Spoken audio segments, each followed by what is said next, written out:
konsilium hormonimizni Naimopam bilan birgalikda ana bolajonimizda mikrognatsiya tashxisi hozir mani ular jo'natganlari yo'q.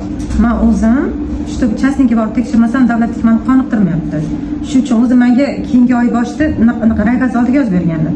Uni kutmasdan men shu bu yoqqa keldim o'zim uchun. o'zingiz uchun kerak. O'zim uchun juda ko'rinishim kerak, bolamni sog'ligi o'zimga kerakda. To'g'ri. Davlatnikida men skriningga bordim. Qoningiz quyuqmi dedi. Bilmayman men uni keyin shamollaganmiz. Bu hech narsa aytmayapti-da menga. Unaqa skriningga qon topshirasiz, 30 yoshdan oshganingiz uchun jo'natyapti bo'ldi. Ammo menda bitta savol bo'lishi mumkin. Perjivayt qiladi va bir qat ayolda. Qon topshirdingizmi? Qon topshirdim. Nima chiqdi qoningiz? Keyin oxirida ko'rsatmoqchi edim. Sumkamni keyin ko'rsataman deb. Sumkamni olib bera olasiz. Qarang, mana bunaqa narsada biz hech kimni yomonlamaymiz. Biz o'zimiz haqimizda aytamiz, informatsiya beramiz. Biz hozir ko'rish jarayonida mana ekspert vrachimiz aniqladilar. Konsilium hormonimizni bolada mikrognatsiya analiz ham yaxshi chiqmagan, to'g'rimi?